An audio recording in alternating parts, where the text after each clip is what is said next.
Okay, all good. All right. Okay, thank you very much, Gavin. And thank you so much for inviting me to address you today. This is a real great honor and a great privilege to be here.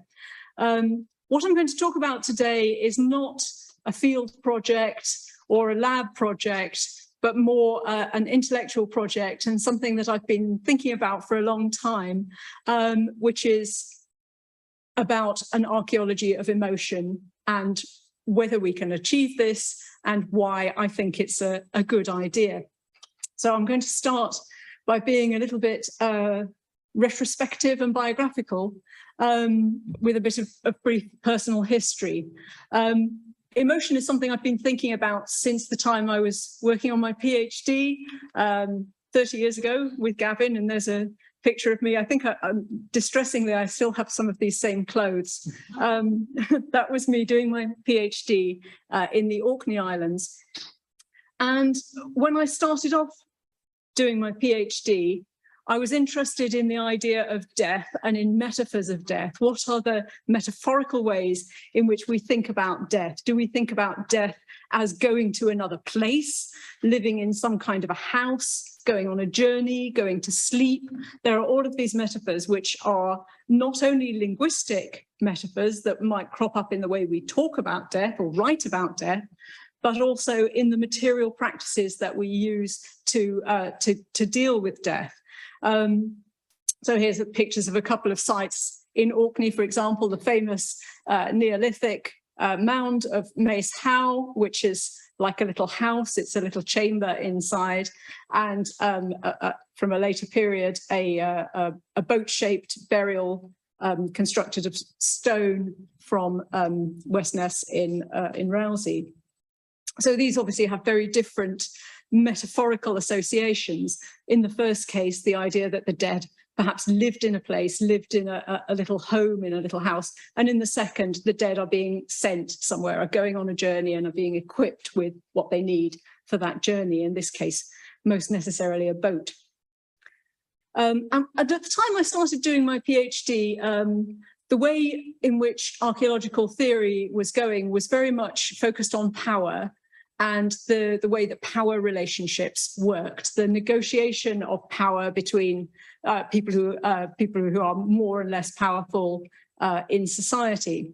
And the dominant framework for interpreting death and the archaeology of death was to think about it in terms of power and power relationships. I should say, when I got to Orkney, I soon found that this often happens in PhDs. All my plans for what I was going to do, I ended up not really doing those plans. I did something quite different. For a start, I've found out there's a lot of people who've already written really, really good things about the prehistory of Orkney, and I didn't know that I had very much to add. But I also got very interested when I was there in some of the post-medieval archaeology, which I hadn't seen written about and I hadn't seen much discussed. I particularly got interested in the memorial monuments of the post-medieval period.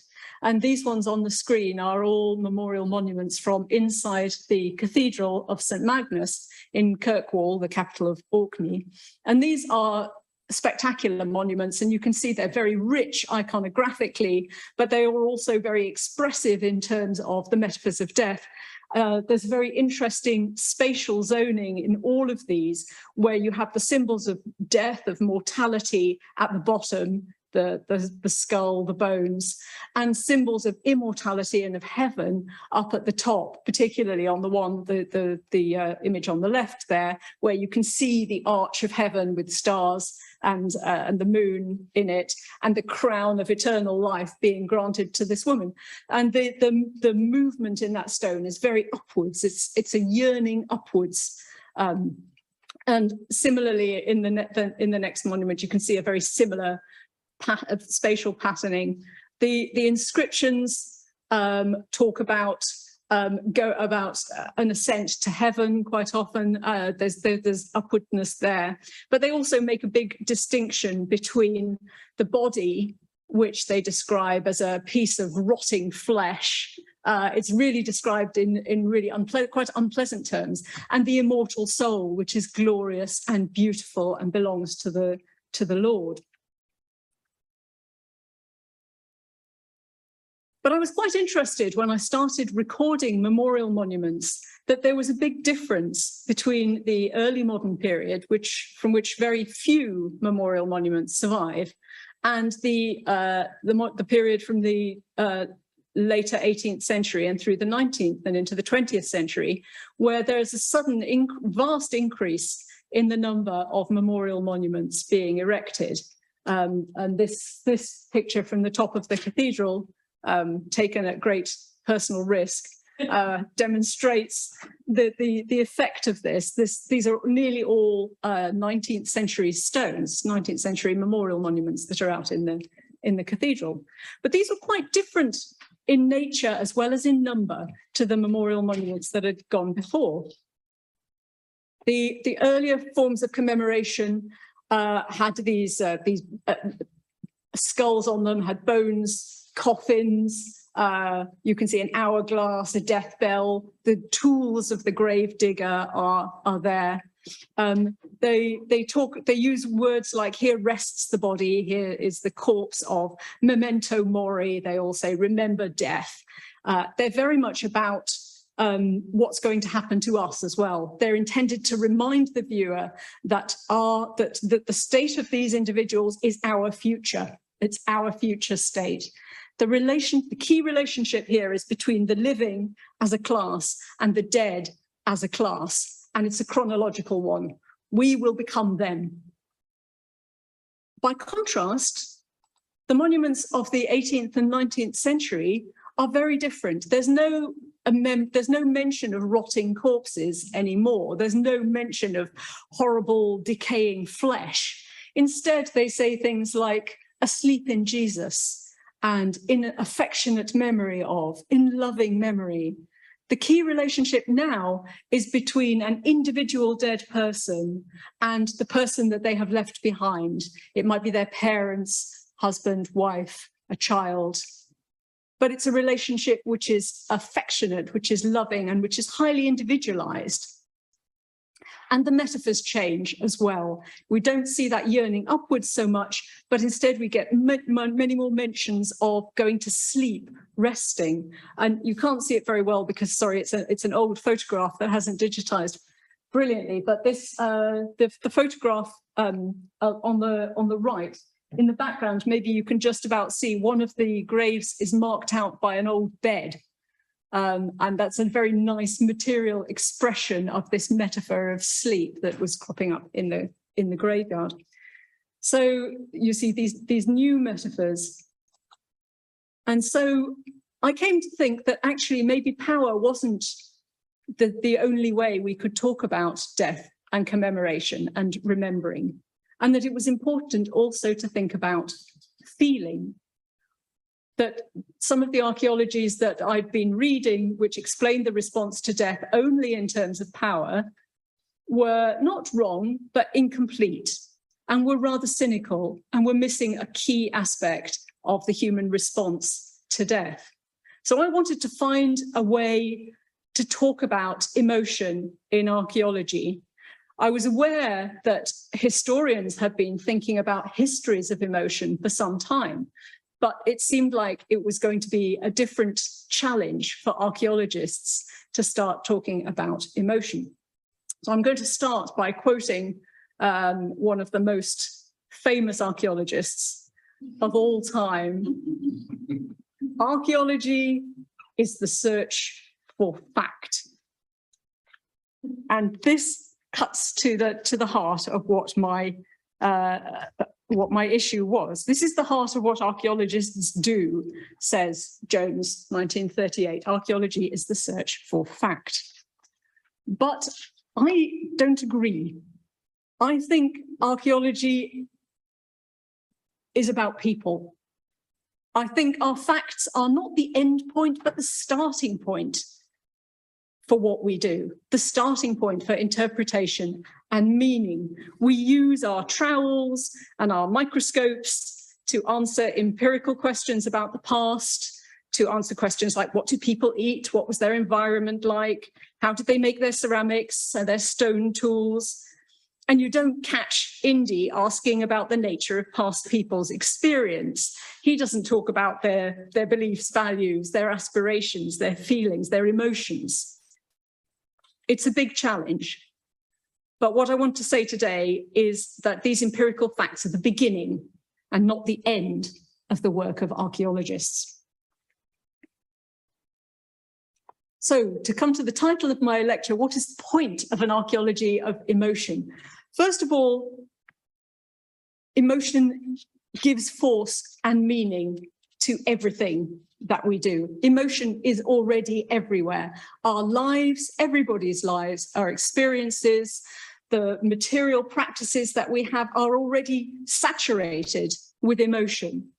Not only the obvious things like our personal relationships, but also our national and our international politics, our economies, our technological innovations, and even the direction and the limits of medical science are based on things like fear, patriotism, love, distaste, pride, hatred, hope, as much as they are to do with the analysis of optimal benefits. In fact, human beings are often really quite bad at acting on the analysis of optimal benefits.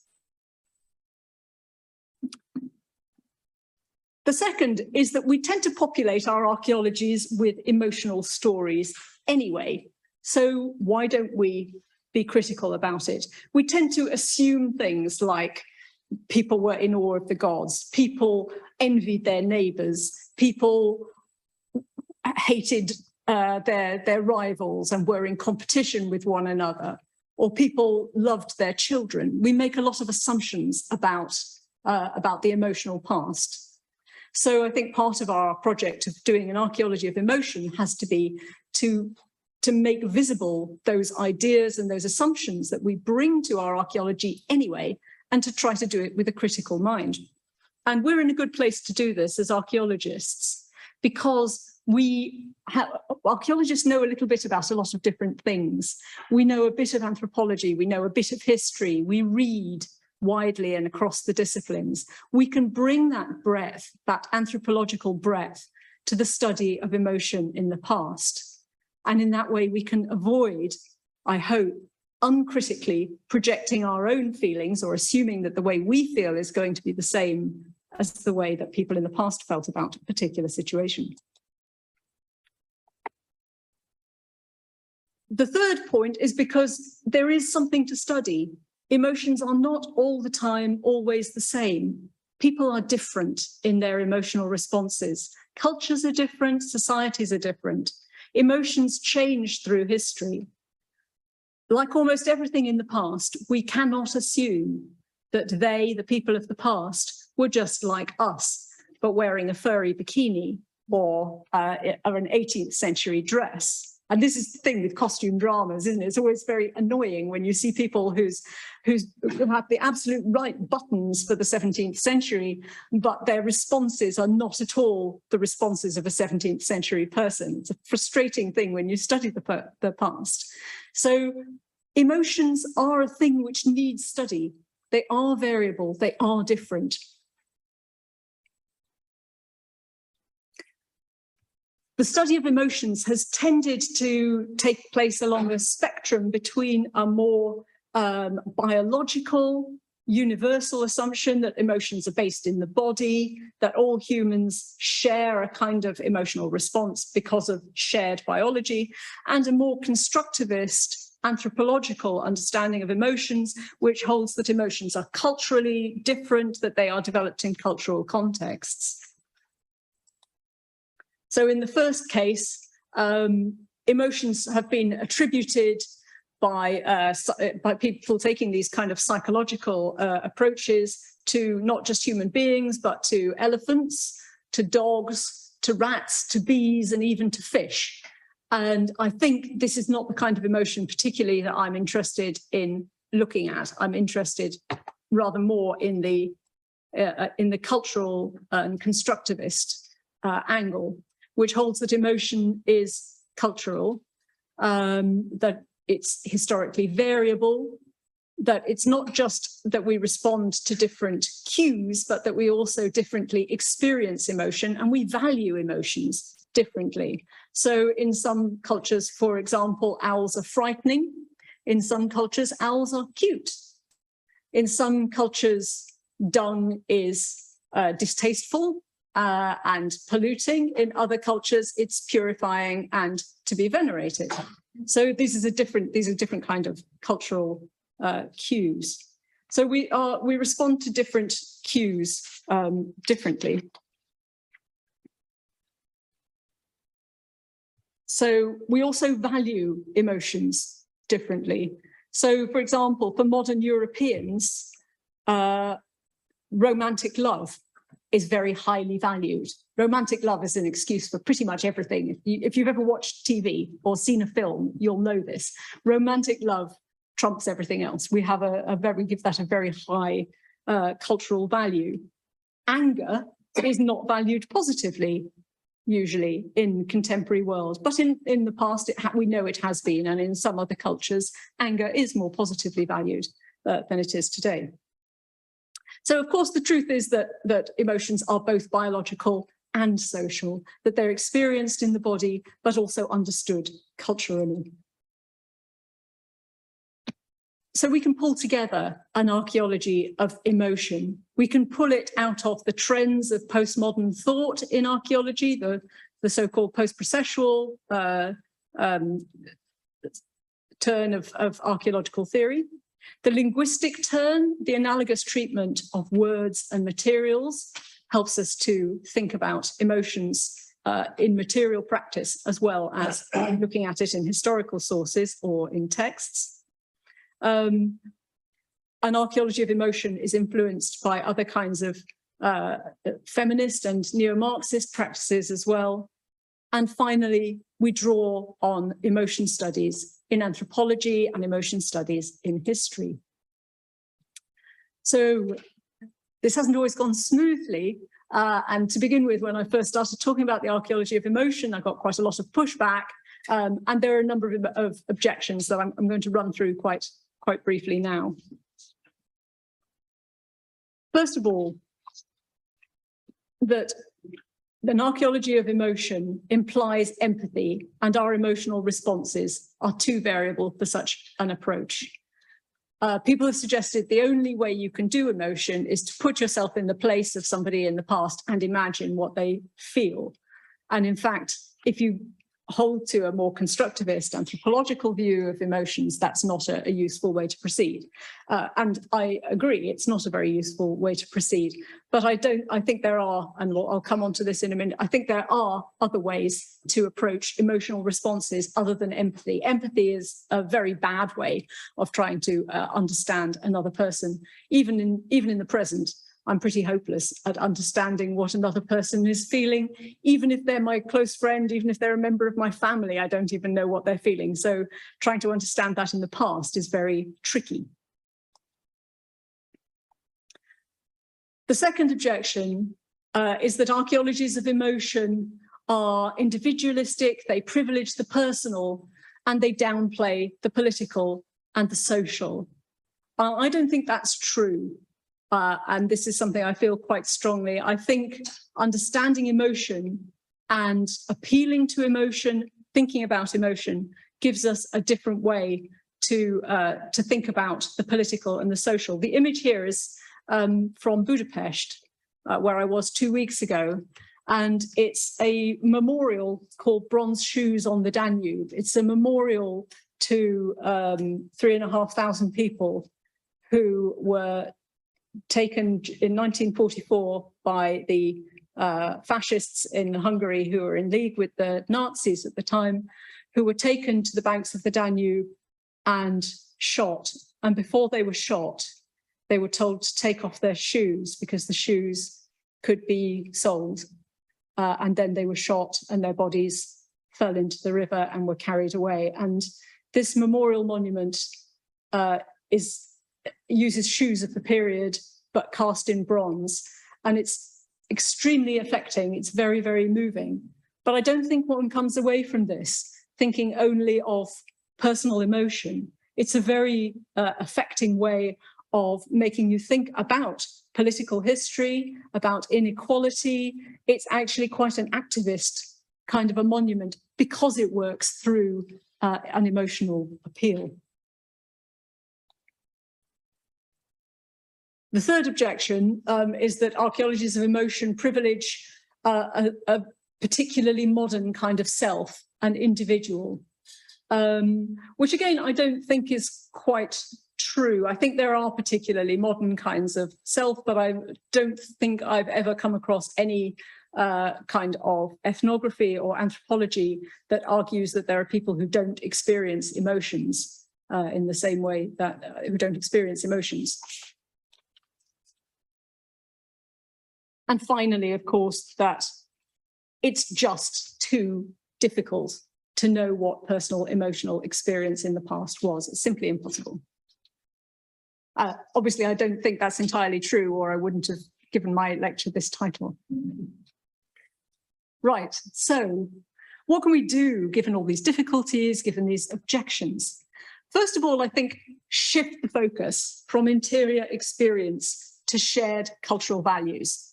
Okay, you don't know what I'm feeling. I don't know what you're feeling. And even when we can have a conversation, that's quite difficult to unpick.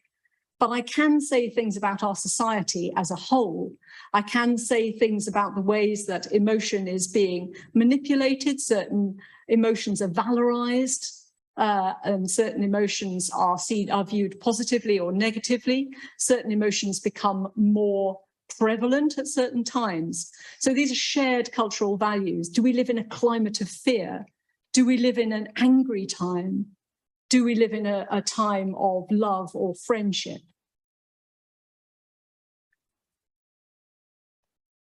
And the second thing, we've got to be creative. I said before, the facts are only the starting point. If we want to think about archaeologies of emotion, we have to be imaginative and creative in how we approach that, where we look, and the kinds of questions we ask. We can ask, how do emotions shape our material lives? And how do materials shape our emotional lives? Because, of course, these things are in constant dialogue with one another. We can ask, in what contexts might we hope or expect to find evidence of emotion? And what kinds of archaeological correlates we might see in relation to particular emotional states or experiences. What material practices are there? Where should we look? I started looking at death and bereavement because that's quite an easy place to look for emotion. Although we can't necessarily expect that the emotions will always be the same.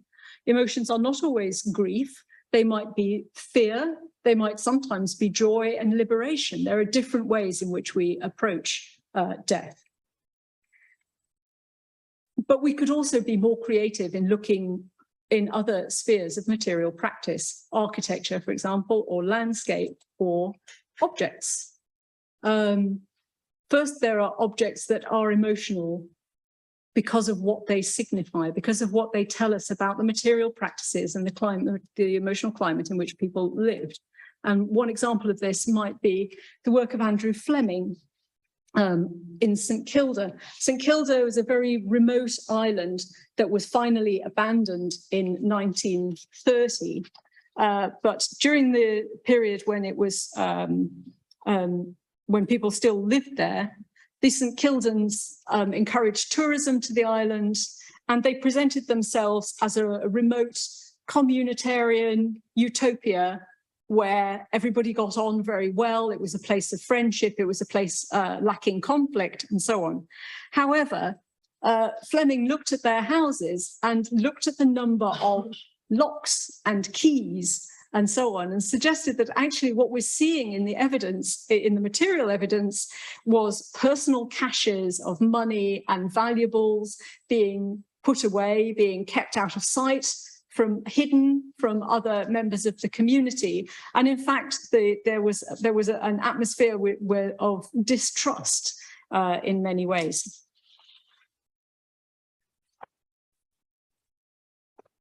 Some other objects are emotional because of what they signify to us. Some of you might be wearing wedding rings, for example, or pieces of jewelry that were given to you by somebody that you love, and then that particular artifact acquires meaning. Some objects have accretions of meaning on them because of what they signify emotionally.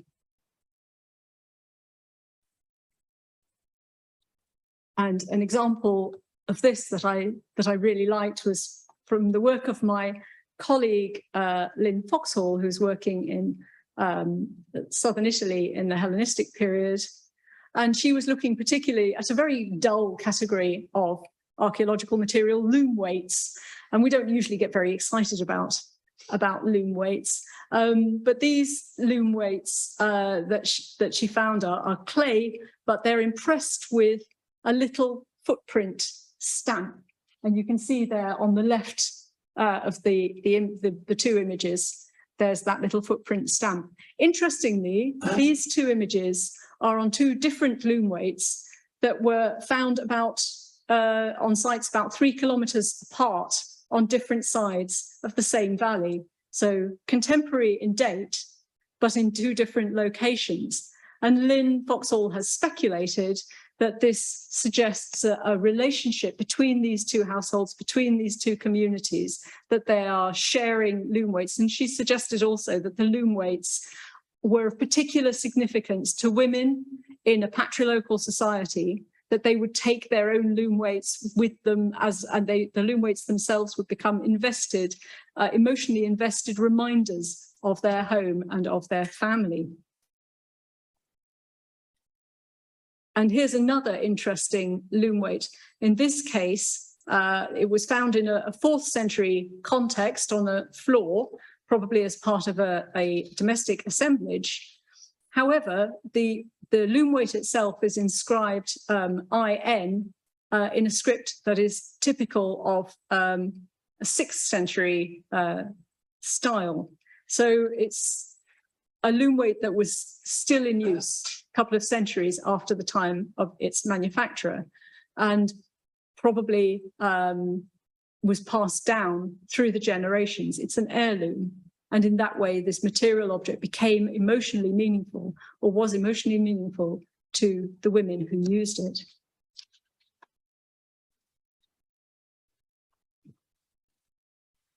Right, I'm going to move on now to talk about dead people decomposing. And I'm going to talk particularly about a project that I finished a few years ago on the English gibbet, or on the treatment of the bodies of executed criminals.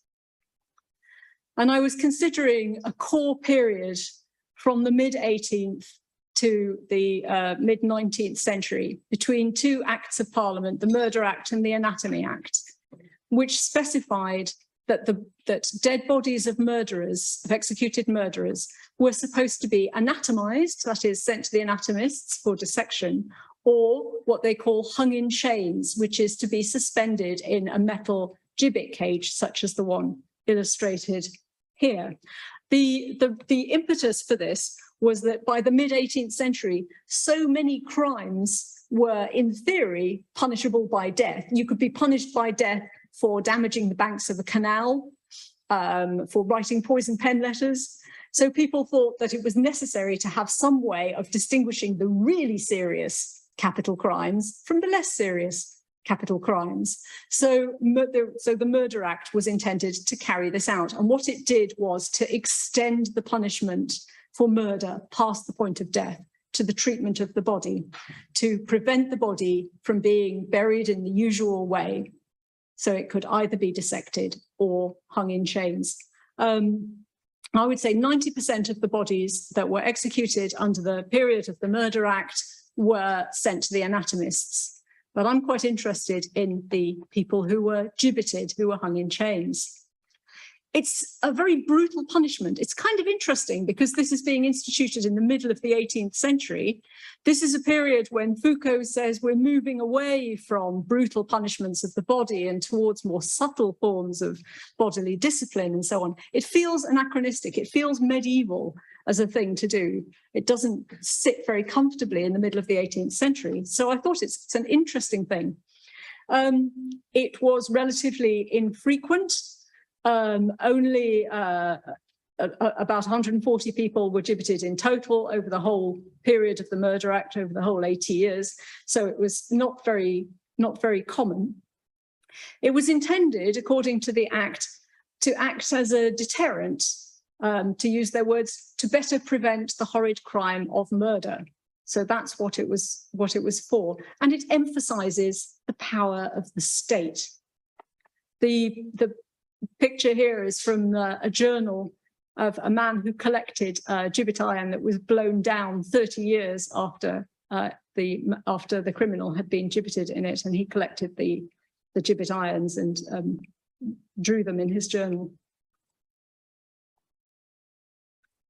So gibbets were typically a cage construction on a pole that's very high, maybe 10 meters high.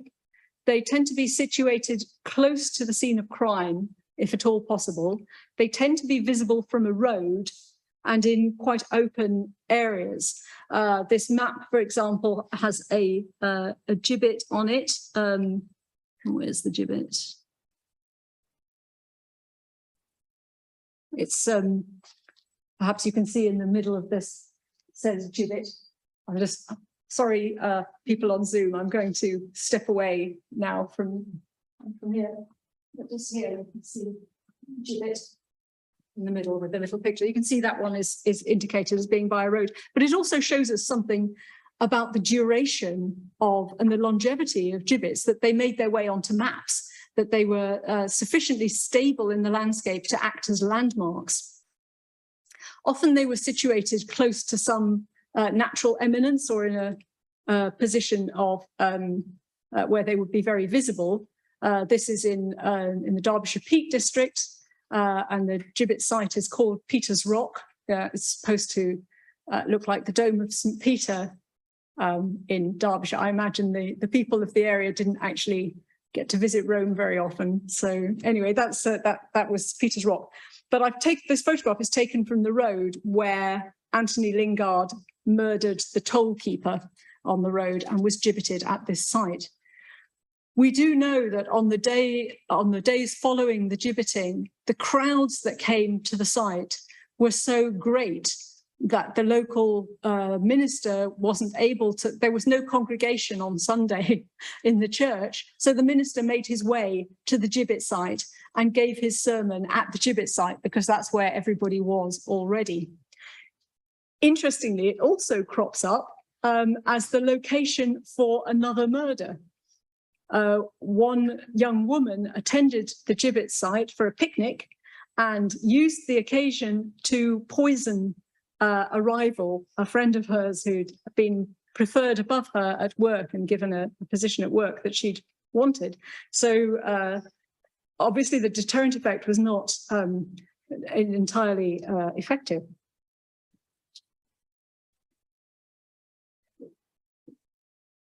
And some gibbets became very thoroughly a part of their landscape and have given their names to landscape places. On the left here is an area of Suffolk called Toby's Walks. Toby, in this case, is Black Toby, who was an African who was convicted of murder and was gibbeted in this location.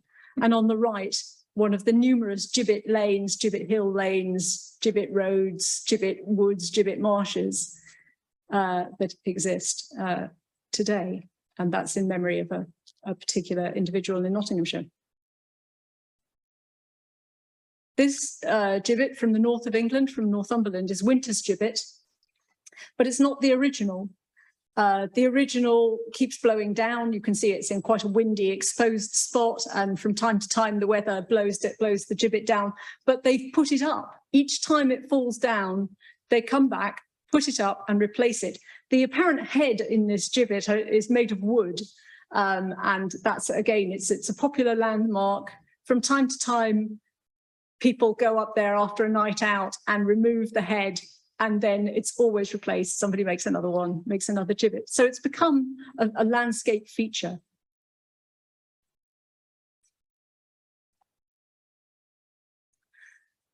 So I'll just go back a moment. So to sum up, the gibbet is supposed to inspire fear. It's supposed to act as a deterrent. It's supposed to indicate the power of the state. However, the processes that were put in place for disposing of criminal bodies and for treating criminal bodies had a number of unplanned consequences and unplanned popular significances. The first one is in folk medicine, that actually, even as far as as late as the 19th century, the bodies of executed criminals were often believed to have particular medicinal, curative, magical power. And you can see in this illustration a practice known as the touch of the dead man's hand. So the hand of a hanged man was supposed to have so much power that it could cure diseases, particularly diseases of the neck, perhaps by association with the rope from which he's hanging. So you can see this man's hand is being administered to the neck of a young woman who looks like she's really not enjoying this experience very much at all. And there are numerous accounts of people trying to climb gibbet poles in order to apply the hand of the dead man to their own bodies, to body parts that needed curing. The second was that the gibbet, which should act as a warning, just became a place of carnival a lot of the time. I mentioned Anthony Lingard's gibbet, where everyone went and had picnics and poisoned their friends. Here's the gibbet of Spence Broughton, executed in 1792 for highway robbery, and he was hung in chains for 36 years. There was no limitation on when the gibbets came down, so often they stayed up for decades and decades as the body very slowly decayed and the bones dropped out of the framework. Usually not the skull, because that's a bit big, but all the smaller bones and all the long bones dropped out. And his gibbet attracted an estimated 40,000 visitors on the first day. The landlord of the pub, the Arrow, which is in the middle of this picture, apparently made his fortune in a single day from the gibbeting of Spence Broughton.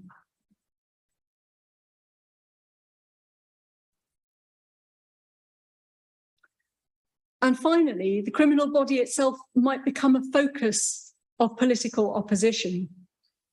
One of the last people to be gibbeted in England was William Jobling, who was gibbeted in 1832. He was convicted of murdering a mine owner. He was a miner, and this was a time of industrial dispute, and he and another man were trying to rob a wealthy gentleman on his way home from town, and ended up killing him. And William Jobling was convicted of this murder and was executed and hung in chains. However, despite having a guard on the gibbet for 2 weeks, as soon as the guard was taken away, the gibbet disappeared. His friends and family came to release the body and take it away and bury it, even though that was illegal. They carried that out. And today, William Jobling has become a kind of folk hero for people in the northeast of England. I mean, I think he was just a thug, probably, but he's become famous as a class warrior, as though he was undertaking a political act.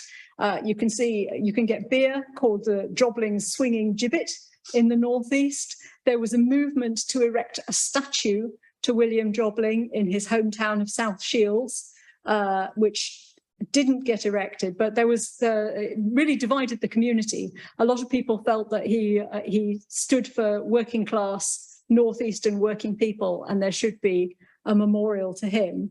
Other people thought that there were far more distinguished individuals who could have a statue erected to them. So he's still a focus for political discussion and political dissent.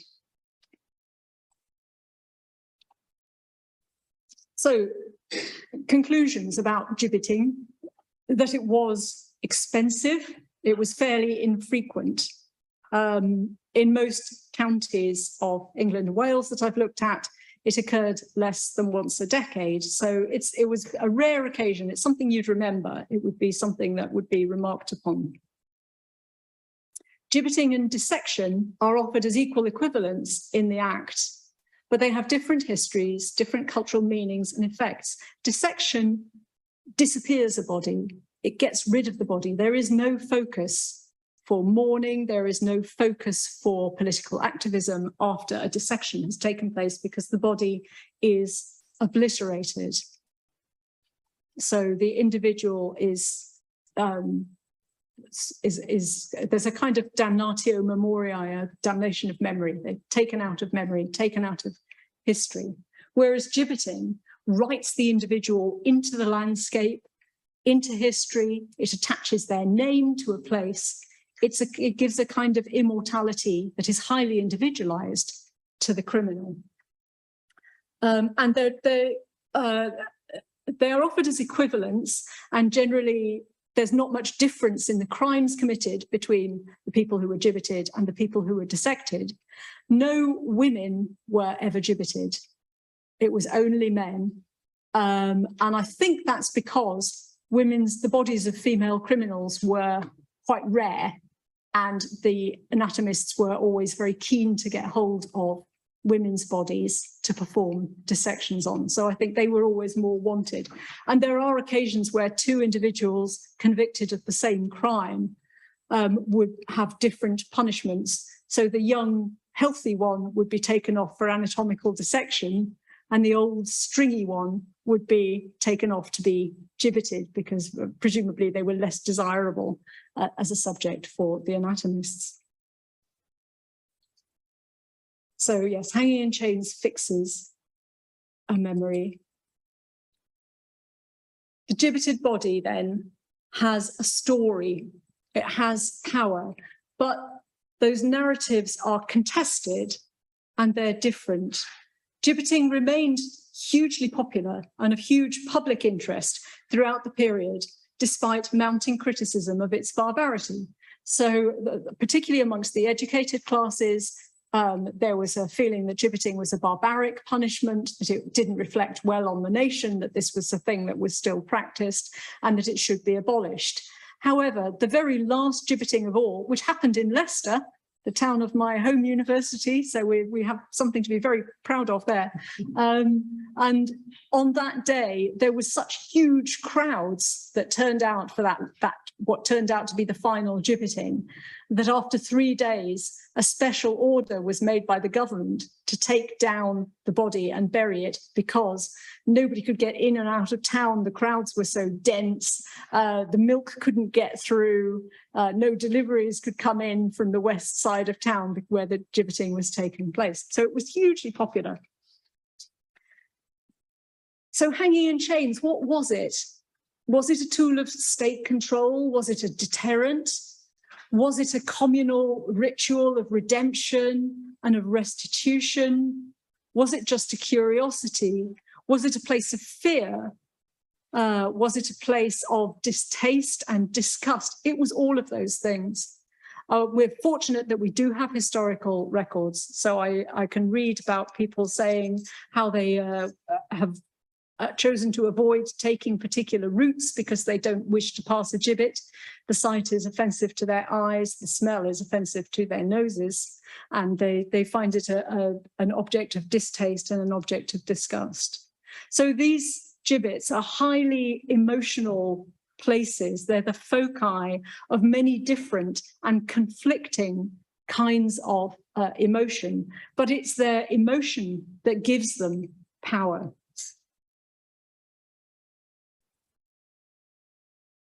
At the same time, it's their emotion and it's the multiplicity of emotional narratives that mean that hanging in chains never proved an adequate tool of social control, because the multiple narratives of the criminal corpse were never contained, never constrained.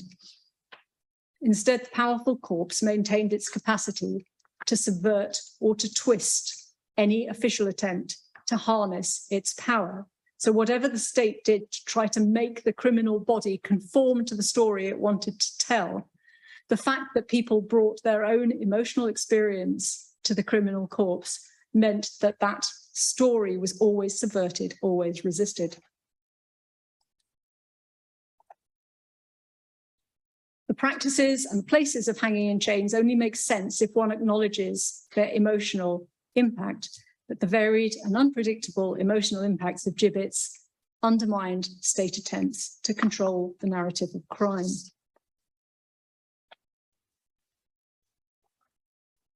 Right, so where does one go from here to explore the variability of emotion? Well, I thought I would use the analogy of a shoe, because I love archaeological shoes. I think we're all drawn to, are we all drawn to shoes in museums? You like to see the shoes. So I want to talk about shoes. Shoes in archaeology could tell us about ideas of the body. They could tell us about habitual activities, aesthetic preferences, gender, economy, all manner of other interesting cultural information. The least interesting thing that a shoe tells us is that people in the past had feet. Similarly, I think the basic identification of joy or fear in the past doesn't advance us very much.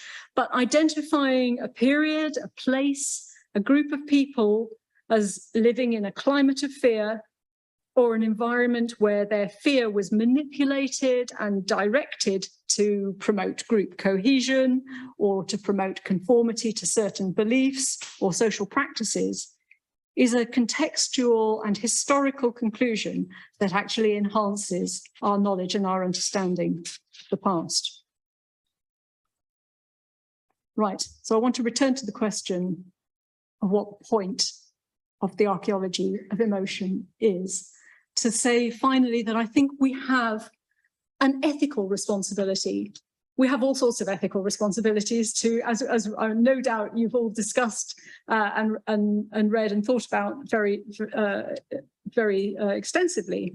We have a lot of responsibilities to people in the present, to all sorts of groups in the present, but we also have an ethical responsibility to people in the past. We represent them. We are their representatives. We tell their stories in the present. So let's try to do that in a way that is mindful of their rich, complex human experience. Writing archaeologies of emotion requires imaginative and creative effort, as well as academic rigor. The shoe that we recover from the bottom of a waterlogged well has its counterpart in these memorial shoes on the banks of the Danube. We can, critically, use our own humanity to write pasts that do justice to the lives and deaths of other people, people who lived rich and complex lives of thought, feeling, and action. These empty shoes connect our humanity to theirs, and our bodies to their murdered bodies, drifting downriver through Serbia, Romania, Bulgaria, Ukraine.